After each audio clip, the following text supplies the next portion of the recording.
Hello, everybody. It's Arky. We're on the Basketball by Association podcast. We?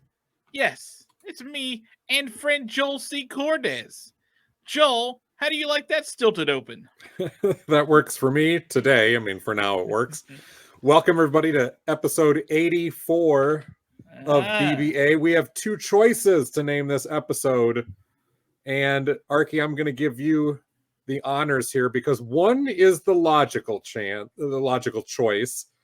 He only wore 84 for one season, but he is a player who definitely had an impact on the NBA and will be a Hall of Famer, if not already. I got to go back and check that.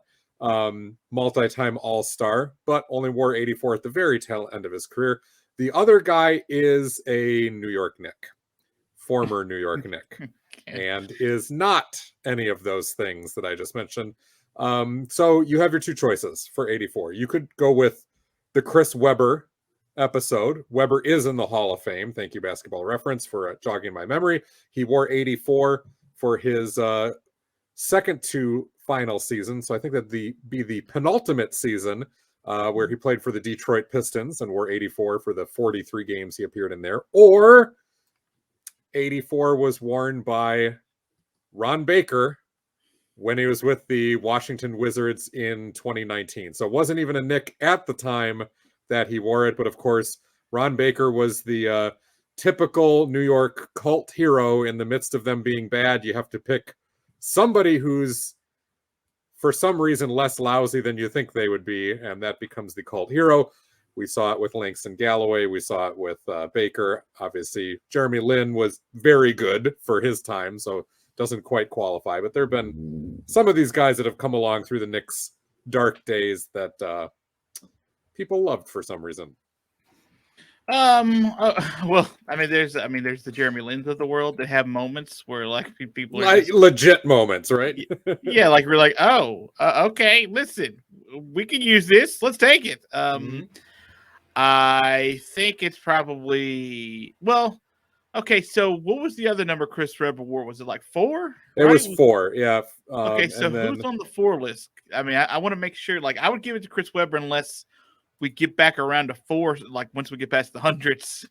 well, I've got If a different idea for that, but we'll still check out number 4. I do have a different idea for what to do with those. Once we get past 100, it will not be tied to a jersey number. It'll give us a little more Okay. randomization. But for number 4, Arky Shea, there are 317 players in NBA history who have worn number 4. That makes sense. It's single digits, so it makes a lot of sense.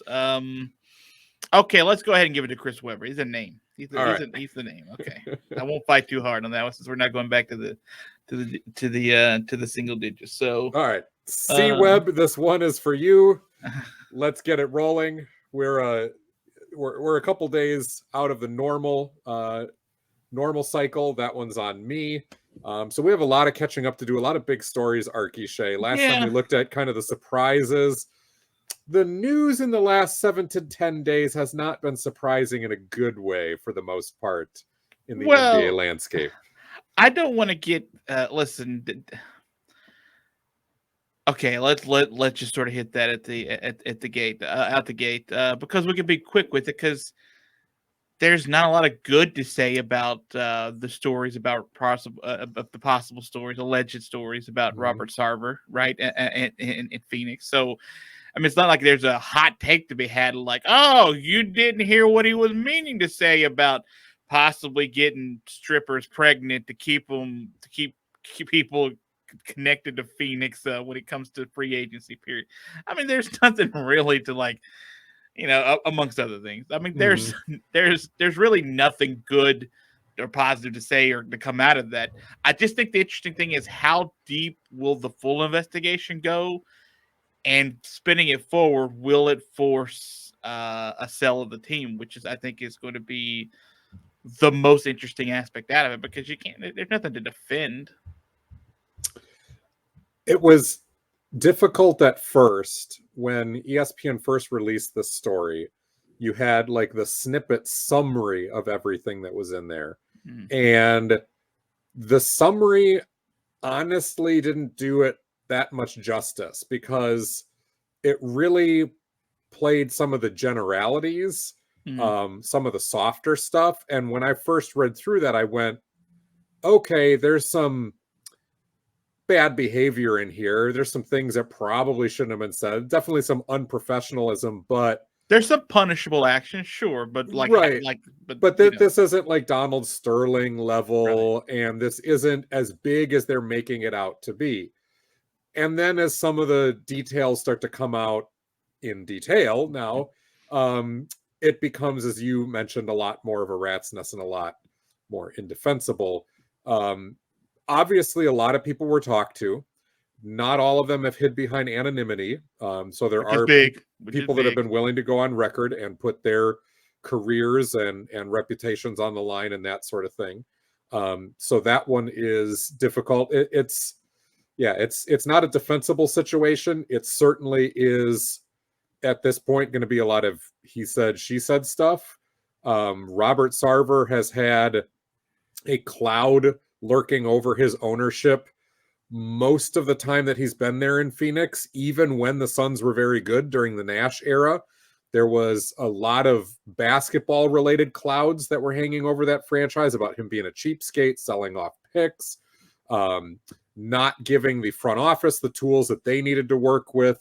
There was a lot of talk of the general manager and Mike D'Antoni both butting heads with Sarver at various points. So whether that has anything to do with it, I guess the only connection I would make is that it has to do with the dysfunction idea that's been floating around this team for a while. And now you move past dysfunction into flat out unprofessionalism, crossing other bridges into something deeper and darker than that. Very possible from, again, what we're hearing, but we don't have the full investigation or results or things like that yet. So it's hard not to be speculative. It's hard not to feel premature at the same time too, but certainly not defensible.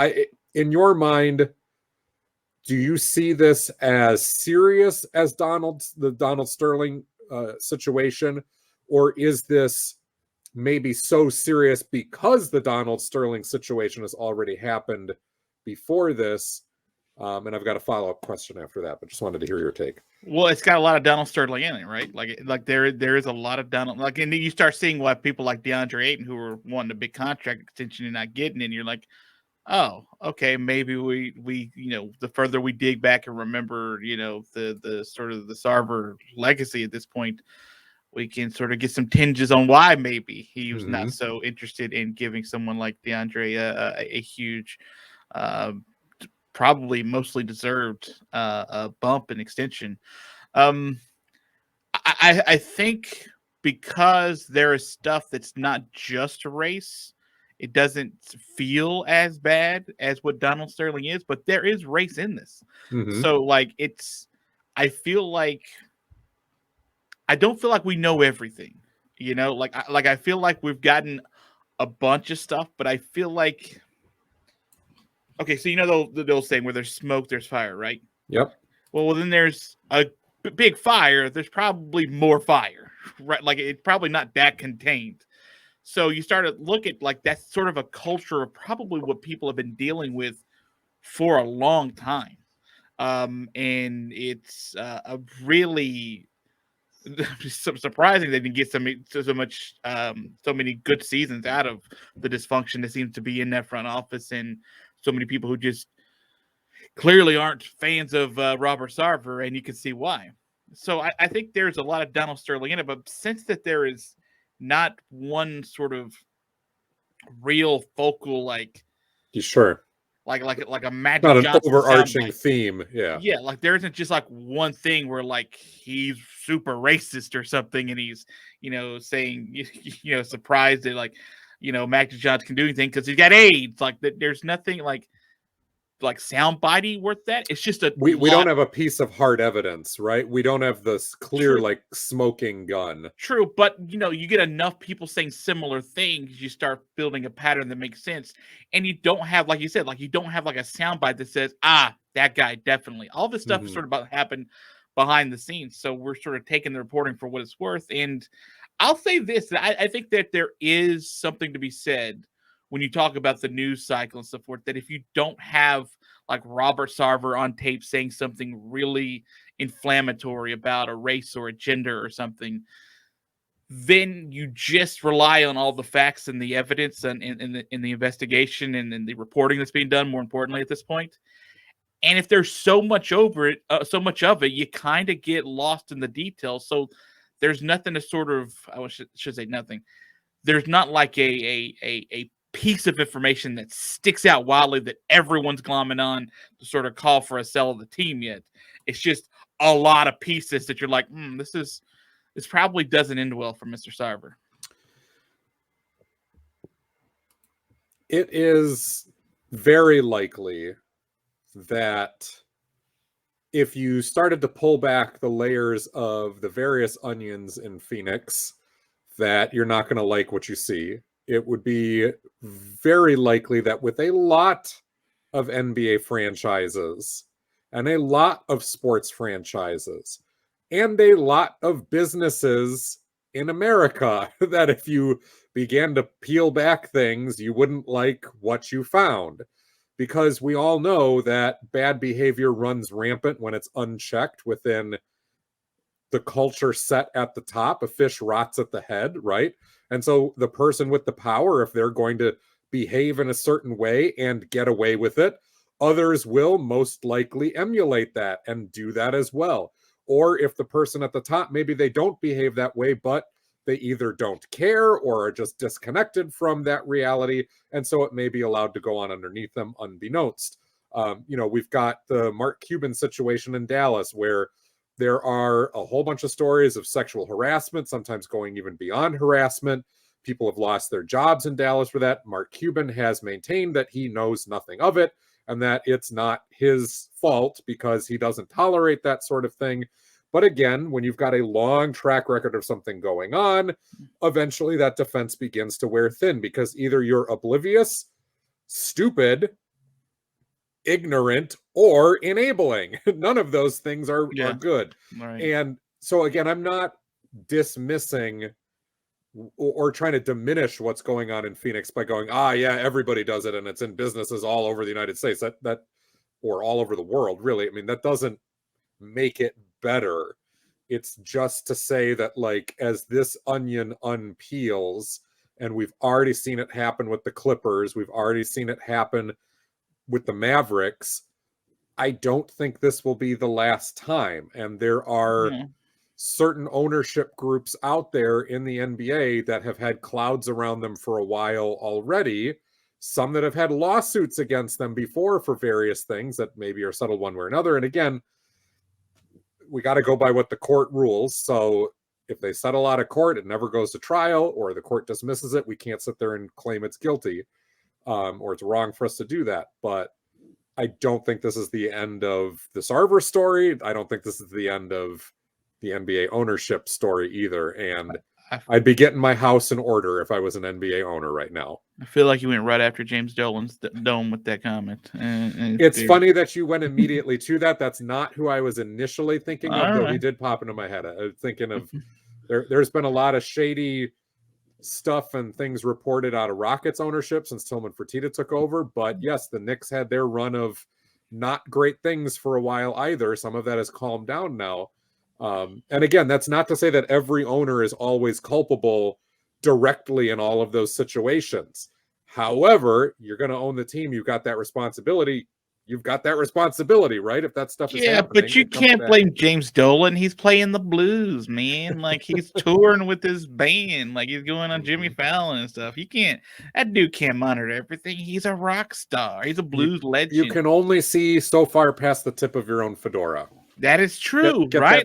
You get that printed in on a t-shirt. I will gladly sell that. And it doesn't help also that the story just came out that Robert Sarver's wife is sending intimidating messages to people who reached out and talked to ESPN for the story. And there again, ESPN does not print the entire email that was sent. They print snippets of that. You read certain snippets of what they're citing, and I would say that's not really intimidating. That's maybe angry. And it's maybe short-sighted. Like, she and Robert Sarver at this point, the best thing you can do is issue that blanket apology and stop talking. if you're actually sorry about it, and then like, just let the investigation go. If you're not sorry about it and you maintain that you're innocent, did nothing wrong, just say nothing. Don't contact anyone, don't say anything. But for her to do that angrily, most of it doesn't read intimidating to me. There's a couple of like little sentences here or there that ESPN has pointed out, and you go, well, I mean, I guess you could read it that way. I suppose, but without knowing that person or exactly what's in her mind, can I really call it intimidation? That was my feeling, like when ESPN, like I said, the general release of, hey, here's this report, here's some of the highlights. I went, not great, stupid, but not all that bad. And then you get all the details. So without seeing the whole emails, what can we say? Well, I'll just say this. Whether or not the wording is completely, like a threat, right? If it's not threatening email. If I had just gone to a major outlet and made the claims that I claimed, and within days, the wife of the person I made the claims against reached out to me at all, like it's a red flag. It's a red flag to me, unless it's I'm super sorry and it's not. Yeah, an apology. If it's something like that, I'm more, I'm still kind of red flagged. But like if it's coming out like you've destroyed my family, you're destroying my children, blah blah blah, then like, like they've got some money to do things, and you could just sort of imagine you're on their radar, and you kind of didn't really want to be. You just wanted to try to tell the truth and sort of have some accountability at the highest levels of the place that you were formerly working at, and then to have come out and, I wouldn't say directly attack, but it's kind of attack. You're saying you're destroying someone's family, and you're really. So all of that comes off as tone deaf and entitled and kind of just separate in your own little world. And in the end, a lot of this bad behavior that is being alleged at Robert Sarver stems again from that idea of I can just do whatever I want, say whatever I want, doesn't really matter. I have no real connection to how the world around me operates. Oftentimes that can be said with a lot of bad behavior by billionaires and those in power, is that you literally are in your own little world, separate from the rest of reality, the rest of society, and you just do whatever you want because the rules are different for you. And that is what her reaching out to people, what it reeks of. Well, again, whether that's intimidating, you have a great point. It very well could be taken that way. I don't know that the language itself necessarily is in all of those cases without seeing the whole email. But yeah, it just reeks of a disconnect from common sense reality. Like you don't say that. You don't act that way. If you do, there's going to be a whole lot of dirt you got to dig yourself out of. What did you expect was going to happen?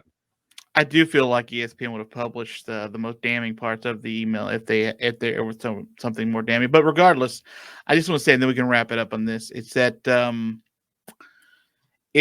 over 70 former employees are saying this, it's not 3 or 4 or 5 or 6 or 10 or 20.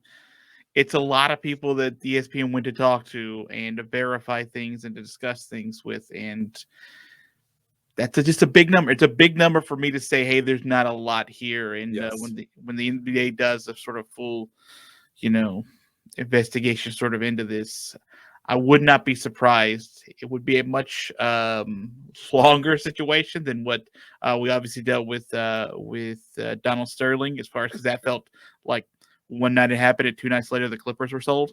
But at the same time, like with Sterling, there's that huge indefensible, like there's no gray area with Sterling. It's indefensible. It's gone on for so long. With the Sarver situation, there seems to be, again, like you said, a mountain of evidence that this is not a great place to work, that he's not been professional, that there are some major questions, character questions and that sort of thing.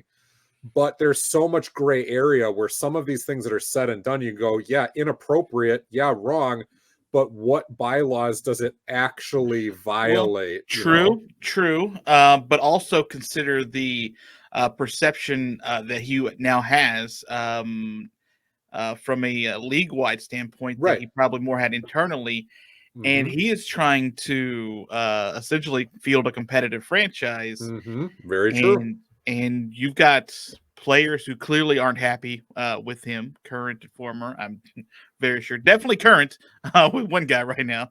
And you have employees like this. This just is a situation where the NBA has been the most liberal of leagues when it comes to interpretations. When you're trying to create comfortable environments for players in particular, that it may not be an NBA forcing a team, but maybe sort of elbowing, saying, "Hey, listen, did you want to get out of this? Like, this is a good time to sell. You're going to get a lot of money for this franchise, blah, blah, blah." So very true. Yeah. Okay. So some hoopy news. Real quick, I just want to mention one non sort of specific on the court story. Ben Simmons has sort of agreed to go with 76ers doctors and sort of talk about his mental hurdle he's had, quote unquote. I don't know what's true at this point, with getting back on the court. Kind of feels like it's more than that. But anyway, this feels like another positive step for Philadelphia to try to get rid of him. But I don't think it's necessarily a positive step from him coming back and playing for the team. I don't know what it's going to take unless Philadelphia is just going to demand the world forever for him to sort of move him. And I know we're only a few weeks into the season. We're inching, it feels like, Joel, and you tell me if you don't think so. I feel like we're inching closer to this being and more of an immediate viability of being able to move Ben Simmons. I don't know. Fair. We haven't talked about the whole mental health defense yet, and because his defense was like, I'm not mentally ready, and my doctors say I don't have to come. Yeah. And the 76ers were like, well, what about, you want to talk to our doctors? And he's like, no, until like recently. Right. Because he started getting fined again, and the whole mental health defense did not get used until he started getting fined. So the timing of it is unbelievably bad. And again, I'm all for protecting and nurturing everyone's mental health everywhere. But somebody who would abuse that as a defense, I'm not even saying, I can't say with certainty that Ben Simmons is, but again, the timing is unbelievable.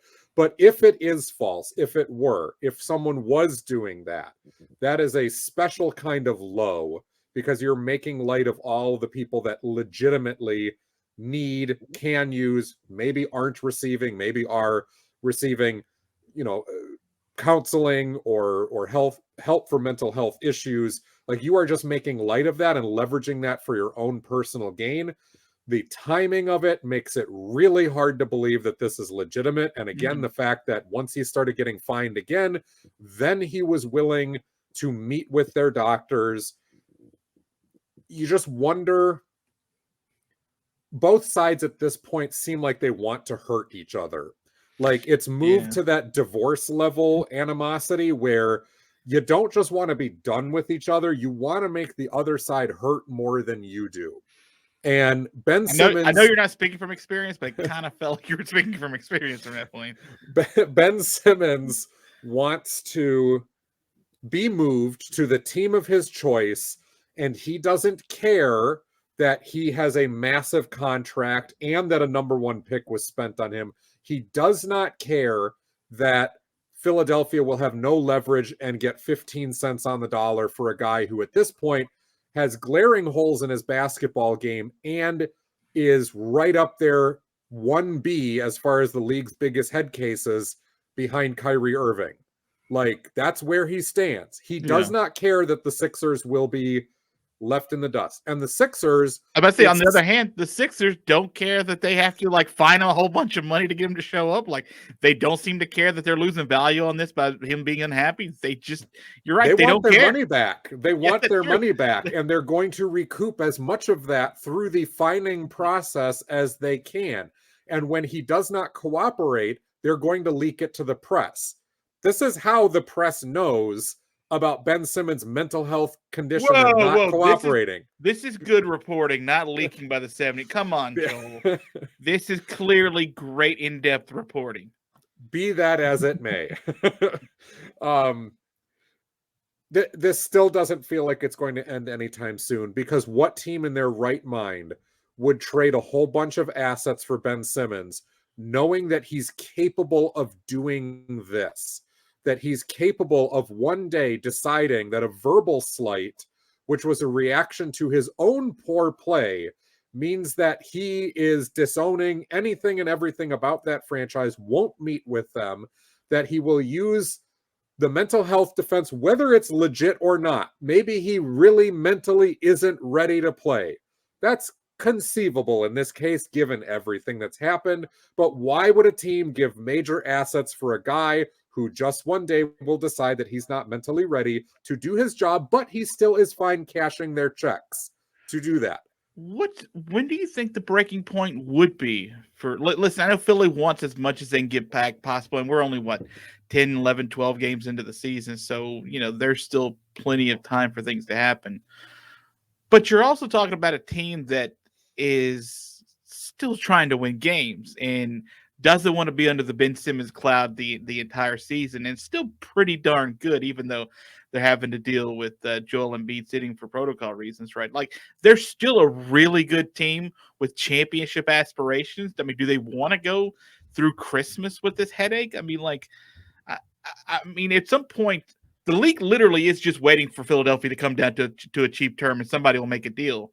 But it has to be the fact that Philly just wants as much as possible, and the league says, we see exactly what's happening here. You're not getting the top dollar that you want. Do they want as much as possible anymore? We heard what some of the terms were early, but at this point, the leverage is so depleted and the value of Ben Simmons is so depleted that it may not even be that they're asking for that much. It may be that the offers have become that bad from everyone else, where, I mean, we'll pick a franchise out of a hat. If I'm the Sacramento Kings, I can offer Buddy Hield and a low pick and another decent player for a number one pick like Ben Simmons, and I can do that with a straight face, because I have no idea if, when Ben Simmons actually walks in the door in Sacramento at the Golden One Center or whatever it is, that he won't decide, well, wait a minute, you guys weren't on my list of a couple of teams that I said I would play for, and the janitor looked at me weird and I'm not mentally ready to play anymore. And just this continues because he's made it all about himself. Or he comes in, he plays for a little bit and is in a year doing this. There's no leverage. So if I'm Sacramento, I offer that with a straight face and nothing more. There is no other reason to take a chance on Ben Simmons. I maybe don't even offer that. I'm just offering a throwaway first-round pick for Ben Simmons if I've got the cap space, and a guy that I want to ditch because I want him off my team. We don't know what the terms are anymore for this, but they can't be good. It's the same way that if the Brooklyn Nets started kicking the tires on Kyrie Irving trades, you can't tell me hasn't happened. Who's going to trade for that? I would, right? Well, yeah, but so the thing is, I think about is, so the terms of the deal may have changed to where it's even sort of lower, but Philadelphia, I don't think is so desperate at this point to get rid of Ben Simmons that they're going to just, take a bunch of OKC's picks or something to sort of just move them to be gone with them. Because again, they're still winning games and they're still fine. It's this story or a version of this story every other day. And their ceiling is definitely lower without him, even though Tyrese Maxey and Shake Milton are holding down that point guard spot well enough, And I think they would want I wouldn't even say comparable at this point, because the money is just, they overpaid for Ben Simmons. And so they're in a real hole when it comes to that situation. But I think maybe they're waiting for someone to be hotter than they expected to start this season, to make a little bit of a stretch, to try to send maybe a couple of higher picks with a player than they were expecting to, just to try to make a run at it this season. I'm not sure, because I can see any team in the NBA not wanting Ben Simmons, and I can see the 76ers not wanting Ben Simmons, and I can see Ben Simmons not wanting any team in the NBA. Like, if Philadelphia is going to send you somewhere, I don't think they're going to do you a huge favor in trying to send you wherever you want to go. So then your options are even more limited. Yep. And then when you talk about the team that will be interested, like you're saying, who's going to be interested in a guy who's got clear holes in the game, clearly has pointed out, either whether he's lying or not, that there's some mental health issue that he's dealing with or dealing with just to get out of Philadelphia. There's a limitation to his availability to play, whether self-inflicted or not, you know? Yeah, it's a lot to try to navigate. And I don't think he's there through Christmas. I think I think they're going to try, unless they just figure out a way to keep finding him to get money back and just say, listen, stay home, but we're taking a big chunk of your salary back because, you know, you're either unavailable or you won't play, or we're disciplining you because you refuse to practice or blah, blah, blah. But, like, I can't imagine him being on this team through Christmas. Like, that feels like around the longest I would expect this story to continue, especially if Philadelphia keeps winning and someone, you know, which we can discuss in a minute with some of these teams, someone pops up and, you know, is willing to take a little bit of a risk on Ben Simmons and say, hey, listen, we got a good young team here. Like, Ben Simmons just won it out. So let's go get him out and let's start to play. Because I'm sure Ben Simmons, to a very high degree, still wants to play. He just doesn't want to play in Philadelphia. He doesn't help his case by not even doing the bare minimum. You know, he shows up with his phone on in his sweatpants and doesn't even run through practice drills. Right. He gets kicked out of practice the one time he shows up. He doesn't meet with them to hash any of this out. And now then is using this varying levels of defense with that very questionable timing over and over. Like, dude, if you want out of Philadelphia, this is not how you get out of Philadelphia. Like, you think he might be gone by Christmas. I can see a scenario where he's on this roster the rest of the year, getting fined off and on throughout the year, and then it goes to arbitration in the offseason between the Players Association and the Sixers, and eventually a buyout is made. And I'm sure the Players Association would love to be like, guys, really? Right? Okay, whatever. Like, Ben Simmons' value goes up and his leverage goes up if Philadelphia's 4-8 right now. They're 8-4. It goes up if he shows up and plays. Well, and doesn't suck. I'm just saying, like if there's this cloud that's over the team that's clearly affecting them, and the team's like well under 500 early in the season, you know, maybe Philadelphia's eager to just push him, get him out of the way. Let's get things going the right way. Let's get a player, whoever we're going to get back. But the longer they're winning, Ben Simmons can just sit there and get fined. I mean, it doesn't seem to be affecting him that much. Joel Embiid clearly doesn't give a crap about him. Like, he's fine. You know, he has answered a question every now and then, but he answered it before the season where he's just like, I don't talk to this guy. I don't care. Like, whatever. Let's talk about some of these teams, shall we? All right. We'll get to we only spent 33 and a half minutes on this. So I want to start in the Western Conference, where the Remember Us tour is hot and heavy. As look at that, Joel. The Warriors are 9-1 and the best team in the NBA as far as that win-loss record. I don't want to say we've called it early, but we kind of called it.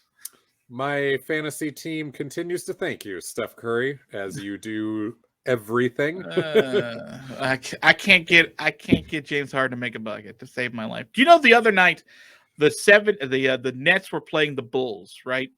And there was a tight game going in the fourth quarter, and I think the Bulls went on like a 43-18 run or something to end the game. They end up winning big. Of the 18 points, I think it was 11 scored by Durant. And they went nearly 10 full minutes in between points that weren't scored by Kevin Durant in the fourth quarter. And by the way, the final seems like a recipe for success, right? Like, the other 4 points that were scored happened in the final 3 minutes, and Kevin Durant wasn't even on the court. So, like, Chicago had already blown him out the rest of the way. It just, I don't know. Anyway, back to Golden State. You thought about fantasy and made me mad because I thought James Harden would be a good keeper, and he's a crappy keeper. So. I mean, normally you would have been right. Who's Yeah, to know this? if the NBA didn't change the rules, you jerks. The Warriors are leading the league in a whole bunch of different things, including scoring. The biggest one, of course, is that right now they're beating teams by almost 14 points per game on average in Man, this yeah, they're 9-1. killing.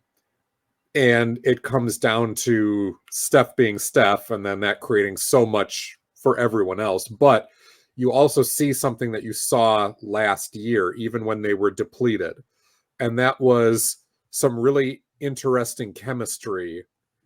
Even when they were, they were a 500 team last year, but they would have these wins and these moments where everything was just clicking, and you could see it even with their lesser bench players. And you would go, man, you plug Steph Curry into that group, you get Draymond back into that group, and Andrew Wiggins looks like he fits here. And you saw it with James Wiseman last year when he was healthy, and you saw it. Like, this is why I was so high on them last year and why I would tune in repeatedly to that team, even when Steph wasn't playing, even though they're on the West Coast, and even though they were a 500 team. It's because I kept looking at them going, there is something here. These players fit. This works. It doesn't always win games, but it works on a basketball level.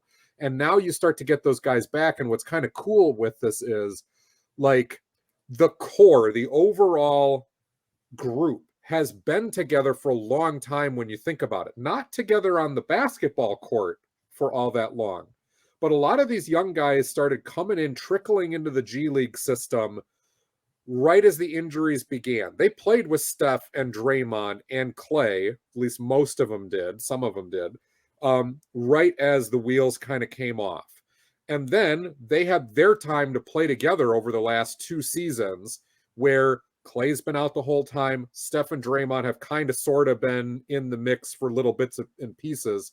But that group has gotten to solidify with each other while still being around the main stars, still knowing that, hey, those stars are supposed to come back. And when they do, we've got to fit in together. So the stars have been with the role players have been with the stars have obviously been with the stars.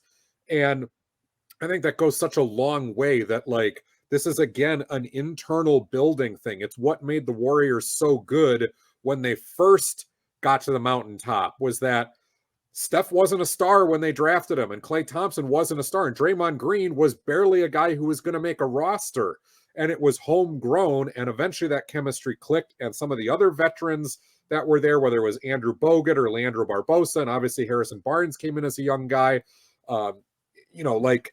it all just finally gelled together in that moment, and Andre Iguodala was kind of the glue that held it all together, and guess what? He's back on this team too, so, like, Kevon Looney was a young guy coming up through that. It has a lot of the hallmarks of what made them good last time, kind of the same way that the Spurs found a formula and they repeated it more than once until Kawhi Leonard left the franchise, and they just didn't have that top line talent to keep repeating that same formula anymore. But right now, Steph Curry's still there. Draymond is still very effective.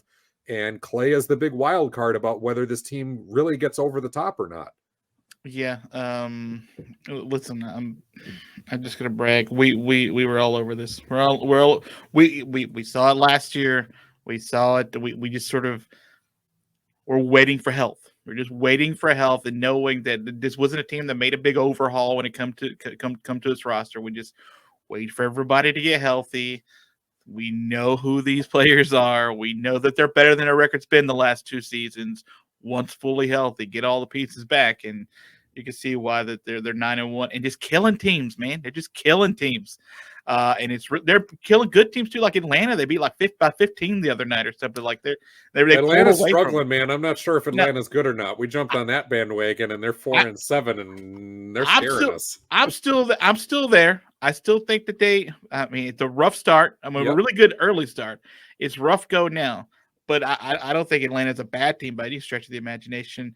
And they had to pull away from Atlanta. Atlanta had them early. But again, Golden State lets a lot of people think they have them early, and then they come out and they have one vicious quarter or another later, and it just takes your heart out. So. Now, I mean, granted, and this is true for any good team, Steph Curry misses 40 games this year, or Draymond is in and out of the lineup and not healthy, and it does change things dynamically. As good as the supporting cast is, you take out those stars and they are what they are. They're a 500 team.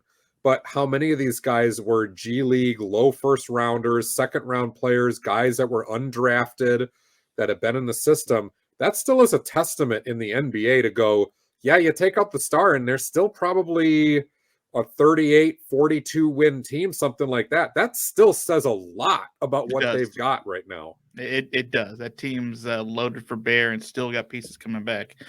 By the way, we may have been a little early on the Minnesota love. That they've lost 5 Thank in you a row. for bringing that up. So we put them in the top 3 when we had our last show, and they have not won since. Yeah. And they have found some very, very painful ways to drop games. And right now, I'm just going to say this, having watched all of these games, the Minnesota Timberwolves are talented but stupid. They are playing stupid basketball through these 5 losses.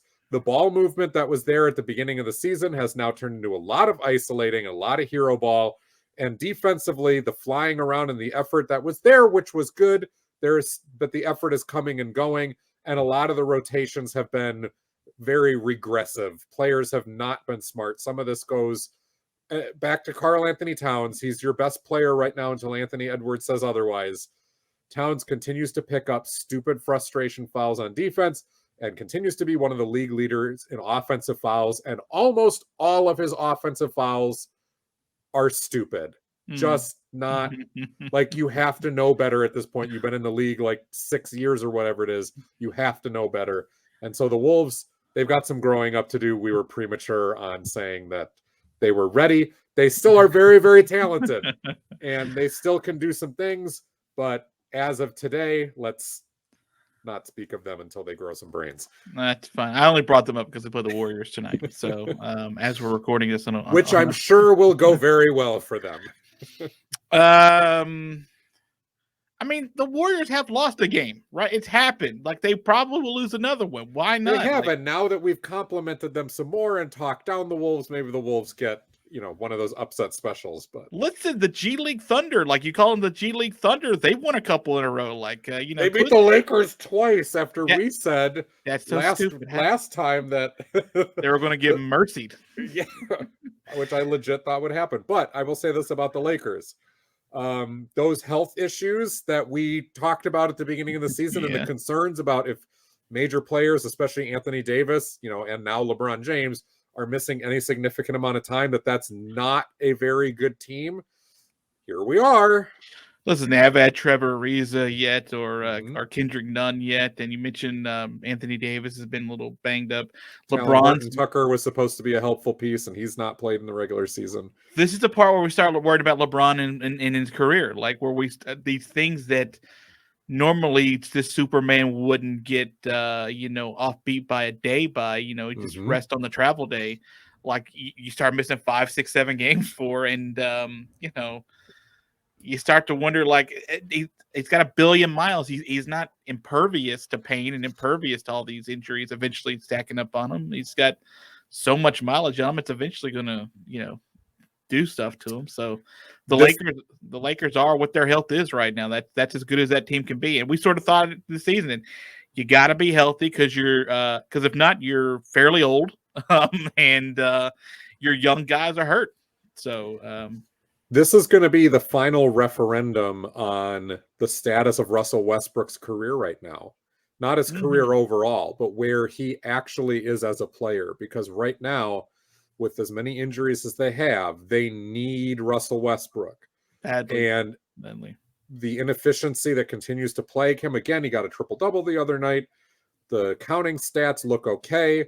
He's done some good things, so it's not all bad. But it's just going to be that litmus test to go, when in trouble, can he fit in with other stars? But when those stars aren't there, can he carry a team? That's going to determine the value and kind of the standing for the rest of his career here, I think. In the same way that Carmelo Anthony, no one in their right mind would go, oh, Carmelo Anthony can carry a team now. But he's proven over the last 2 seasons that there's enough left in the tank if he's in the right role. And if he's willing to accept that role, which on the Blazers and on these Lakers, he has been willing to accept that role and has done just fine. We were very unsure about Russell Westbrook over the last couple of years. And last year with Washington, there was so much noise with that team where Russ was putting up crazy numbers and they went on that really nice winning streak. And then Brad Beal would come back and put up crazy numbers and Russ would be hurt. And we just didn't know what to make of like such a top-heavy wackadoodle team that would put up so many points and couldn't stop anybody. We really didn't get a sense of how much does Russ have left in the tank. Now the stakes are higher because he not only has more help theoretically on certain nights, but then on these other nights he has less help. And I think we're going to see role player Russ from here on out. I think his days of carrying a team are behind him, and they were a while ago, but I think this is going to be the nail in that coffin. Lakers have the Heat tonight. No easy squash there. But I think from what I said last I saw in the injury report before we were recording that Tyler Herro and Bam Adebayo are questionable. They are. Yep. So I don't know. Questionable's not out yet. So, I mean, but it's also not probable either. And so, Ron Baker ain't walking through that door, people. That's right. He is not walking through that door. I had to name drop him once since we didn't name the episode about it. Then they have your Timberwolves, the Spurs, and then the Bulls and the Bucks for a couple games afterwards. So 3 of the next 5 against teams very capable of beating them in the face. So we'll obviously sort of keep an eye on them because we keep an eye on all this thing. By the way, what'd you make of the while we stay in the West? Because I only have like 1 or 2 more questions for the West, and I want to talk about the East before we wrap up. A couple of teams in the East, especially not the Knicks, but maybe. What'd you think of Nikola Jokic? Like coming back at Markieff Morris, who gave him a little bit of a hard foul. Like it wasn't a soft foul. The game was well out of hand in the last couple of minutes, and Nikola Jokic was like, "Nah, man, I'm gonna spend my 300 pounds and I'm gonna knock you to the ground because I'm cool like that." And he got suspended for it, but that's cool NBA. That's the NBA that everybody wanted from the 80s and 90s, right? Right. Everybody keeps saying they want fighting till it happens, and then we clutch our pearls. Then Markieff Morris can't get up apparently for 2 minutes off the floor for some reason. Well, and I mean, legit suffered whiplash. So, like, it's a 300-pound dude running like that dude. And he's not, he's defenseless. So, uncalled for retaliation by Jokic to hit somebody in the back like that. It doesn't appear that the intent was, hey, I want to give this guy whiplash and send him to the ground. Obviously was in the anger of the moment. It was uncalled for, the Markieff Morris foul, which it was running side by side. But when you look, Morris kind of launches, like he launches with the elbow at Jokic. Had Jokic been looking the other way, they might have been running alongside of each other. And that would have been a cheap shot. And you don't even know, like it looks like Jokic sees it coming a little bit. But Jokic may not have been looking. It may, in Jokic's mind in that moment, have been you just cheap shotted me while I wasn't looking. That's Here you go. That's what it was. That's 100% what it was, because I don't think Nikola Jokic saw it at all. And I'm sure he thought, first of all, it's a cheap shot to me. Second of all, you're down 20 with 3 minutes to go in the game. What are you talking about here? Right. And this is not the first time that him and Markieff Morris have tussled before. So, like, if it's a player you don't like, you figure you got cheap shotted. Again, when you're 300 pounds and the guy's got his back turned towards you, no, it's not defensible. Markieff Morris should know better. It's not defensible what he did either.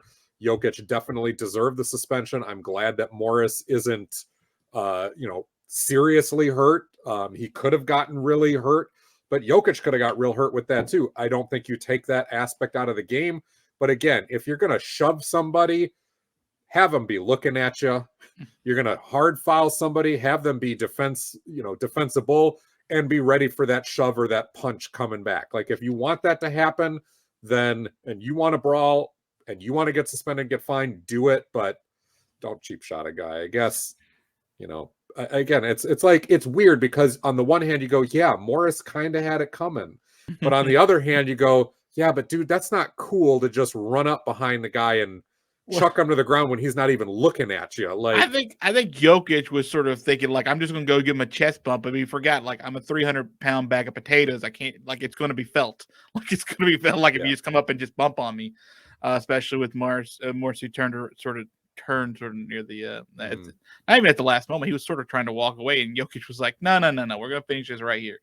And by the way, that's a family I'm not interested in messing with. Have you seen his brothers? Good Lord, yes, yeah, that whole. And I love the fact that the That needs Heat to came stop. to the locker room afterwards, right? Like, did you see that? Like, security had to hold back they had to intervene. It's like, come on, dudes. It's November. Relax. Okay. Again, though, Joel, if they started fighting, I'd probably watch the NBA a little bit. That's what I'm saying. If they started punching each other in the face, that's the league I want. If we're going to see some fight, it's probably going to come out of the Eastern Conference. Because there's some dudes on that side of the country. So let me just give you your top five, and you actually let me just give you the playoffs right now. Just if there was no play-in. Heat, Bulls, Wizards, 76ers all tied for first place. Just like we thought. Then the Cavaliers are 7-4. The Nets are 7-4. The Knicks are 7-4. The Raptors are 6-5, just like we thought. And the Bucks are 5-6. They're in the play-in tournament right now.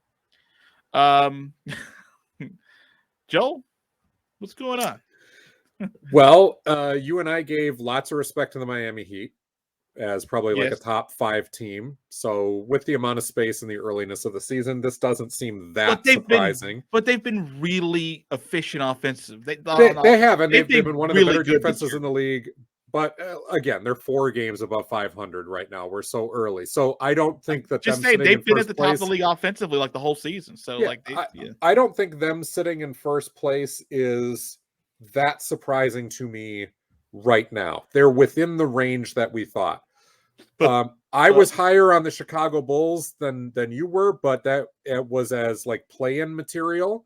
The Washington Wizards, we both said, they might be play-in material. We'll give them that. There's the potential for that. I'll just say this with the earliness of the season. They've played incredibly well, Chicago especially. Washington, again, very good chemistry early in the season. I don't know if the chemistry that they've shown will be enough to overcome the fact that certain teams just have more star power, but Washington is 10 deep, and it's a nice group of players that clearly fits together. But listen, the difference between sitting first place in the East and sitting in the play-in tournament is a half a game right now. Okay, but just let's relax. Okay, before we start poo-pooing all over the Wizards, their last 2 wins are against the Grizzlies and the Bucks.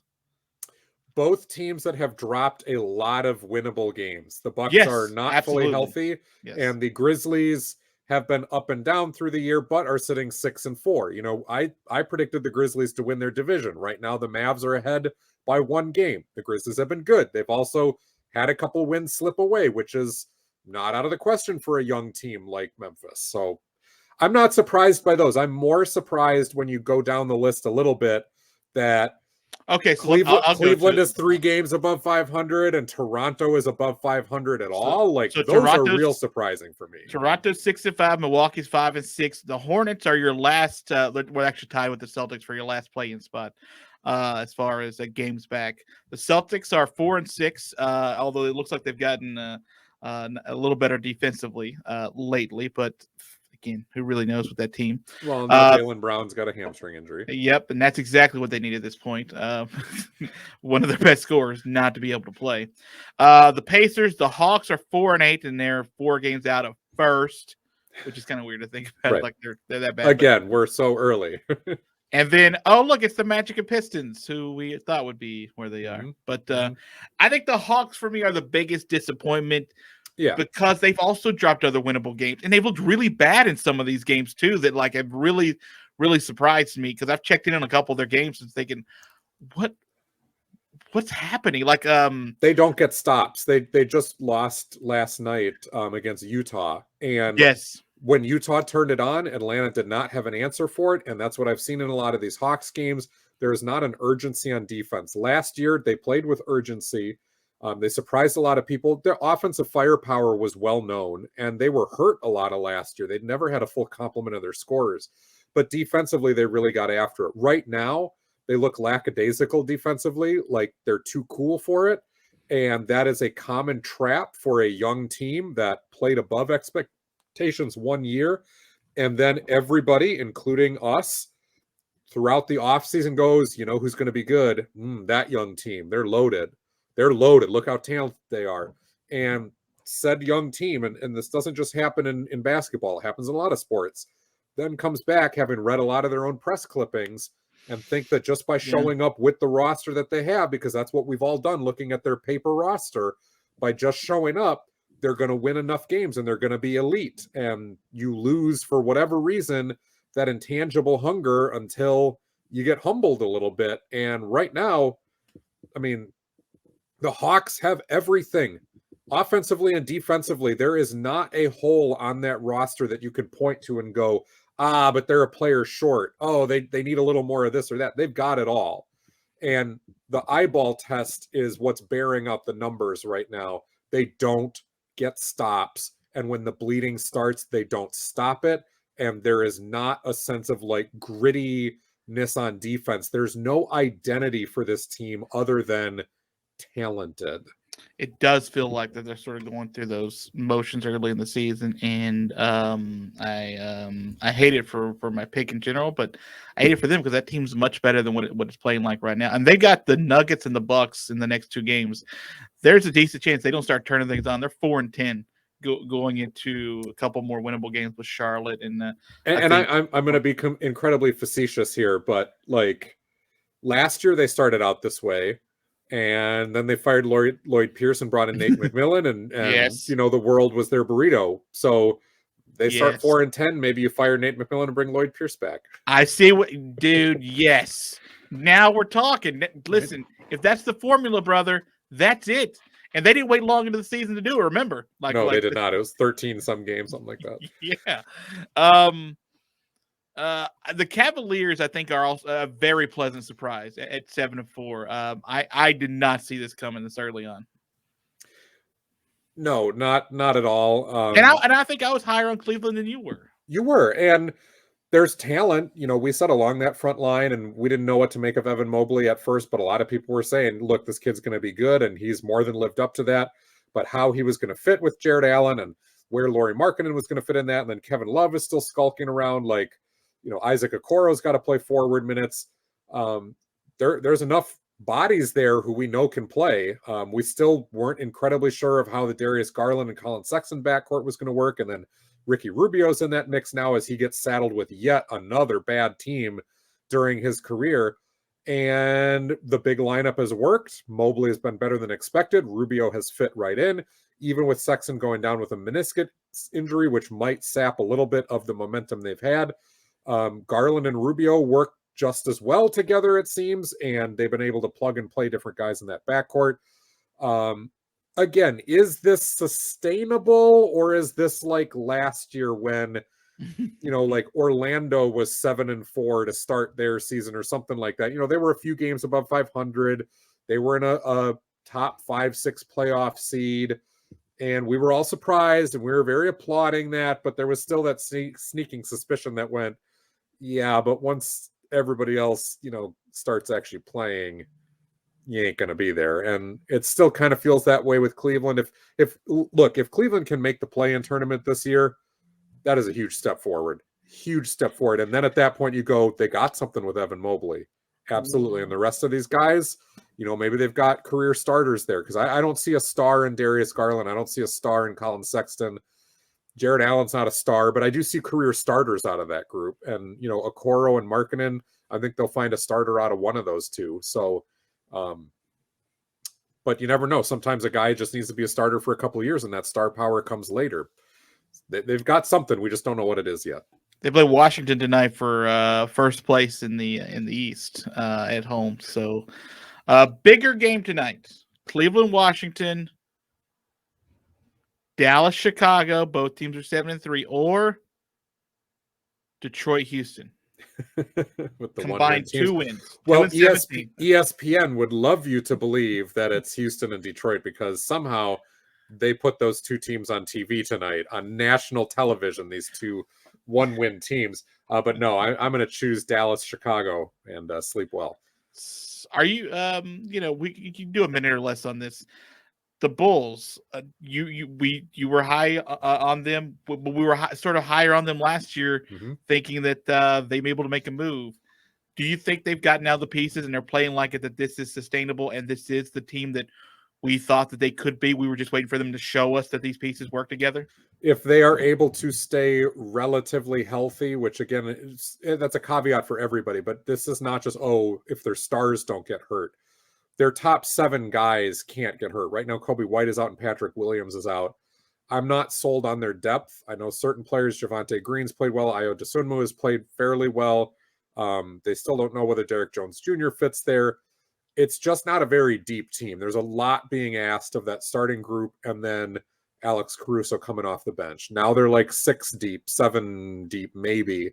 We don't know how long Patrick Williams will be out. Kobe White's out for a while yet. So I am concerned about their ability to win in a 7-game series and to weather an entire season and be upright by the end of it. But I think all of the pieces are there to win a lot of games now and for as long as they're able to, as long as they can. And that's what we're seeing.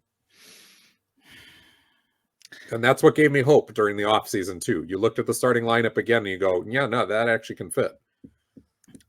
I think so too. I begin like sustain, right? Like we got to get through, be in the hunt somewhere around the middle of the pack, maybe high and low of the pack through Christmas, then get through like, January, close to the trade deadline. Like exactly, and then maybe you pick up another helpful guy for your bench or 2 at the trade deadline for cheap. You're probably going to need that at some point. And then we're cooking a little bit. We're cooking a little bit with the Bulls, and it's been a while since we cooked with the Bulls. It's been since there was the year before. So was it the Derrick? What was the year a couple years ago that the Bulls? Who did the Bulls take to like Game 5 or 7 of what it was? Was it like 3 or 4 years ago? Was that the Rondo Wade experiment with? With Jimmy Butler? Okay. Yeah. So that was like the one year where like there was like some fight there. And who they take? Boston? Do they take Boston to the limit? Doesn't matter at this point. Just thinking. It would be the first sustained feel since the Derrick Rose. So, all right, Joel, say goodbye to the nice people on this year podcast. Chris Webber episode is in the books. It's episode 84. You Time can out! find this. Time out! No, I had to do it. Sorry, I had to do it. We didn't have a timeout. What do you think of when you first thing you think of when you think of Chris Webber?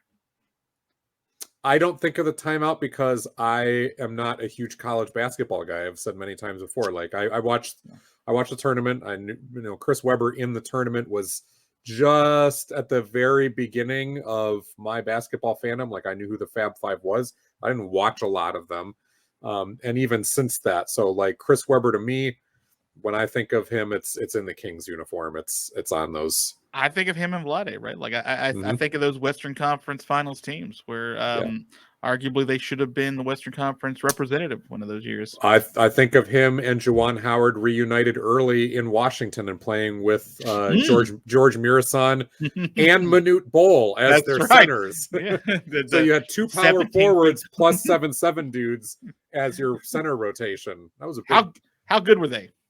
They were slightly above 500. They made the playoffs as an 8th seed and faced the Bulls once, and then I think barely missed it. The other year that they were all together, they did. Oh, okay. I thought they were like a 30-win team. They had Rod Strickland there. Well, there was a couple seasons that they missed, and they did make it the one time at least as an 8th seed. I do recall that, but they faced Chicago, so there you go. This is a long way to say goodbye. This episode is in the books. Find us Spreaker, Spotify, iTunes, wherever you get your podcasts. Check us out on YouTube. Like, share, subscribe. Ring the bell.